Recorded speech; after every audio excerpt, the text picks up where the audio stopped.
નમસ્કાર, આપ જોઈ રહ્યા છો સ્પાર્ક ટુડે ન્યૂઝ। દાહોદમાં ગુજરાતના મુખ્યમંત્રી ભૂપેન્દ્ર પટેલનું સામાજિક પ્રસંગમાં આગમન થવાનું છે અને તેમના સ્વાગત માટે તંત્ર અલગ અલગ કાર્યોમાં જોતરાયું છે। ત્યારે દાહોદમાં આવેલો 50 વર્ષ જૂનો રેલવે ઓવરબ્રિજ કે જે આરએનબી વિભાગમાં આવે છે તેની મેન્ટેનન્સ કાર્યવાહી આરએનબી વિભાગમાં આવે છે અને મુખ્યમંત્રીના આગમનને વધાવવા માટે તે ખખડધજ ઓવરબ્રિજમાં આવેલી રેલિંગોને રંગરોગાન કરી નવી નક્કોર બનાવવામાં આવી રહી છે, પરંતુ તે રેલિંગો તૂટેલી હાલતમાં પાણીની પાઇપ લાઇનથી તે રેલિંગને પકડી રાખવામાં આવી છે।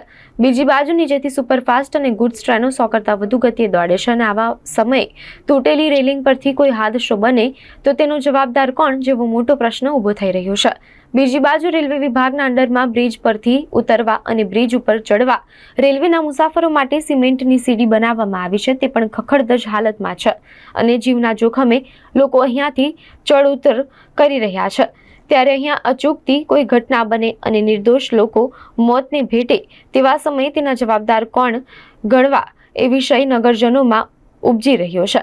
ત્યારે આરએનબી વિભાગમાં આવતો આ ઝાલોદ રેલવે ઓવરબ્રિજ પર કોઈ પણ જાતનું મેન્ટેનન્સ કાર્ય કર્યા વગર માત્ર રંગરોગાન કરી અને 4 ચાંદ લગાવવામાં આવી રહ્યા છે અને સરકારી નાણાંનો દુરુપયોગ કરાઈ રહ્યો છે।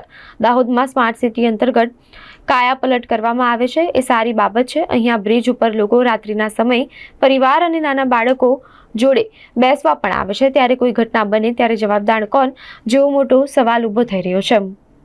આ સાથે જ ભંગાર હાલતમાં રહેલી વસ્તુને સોના પર સુહાગા કરવું એ કેટલી હદે યોગ્ય છે। લોકોના જીવ સાથે એક પ્રકારના આ ચેડા કરાઈ રહી હોય ત્યારે નગરજનોની માંગ છે કે આ ઝાલોદ રેલવે ઓવરબ્રિજને શણગાર પહેલા રિપેરિંગ કરવામાં આવે અને લોકોના જીવ બચાવવામાં આવે તેવી માંગ ઉઠી રહી છે।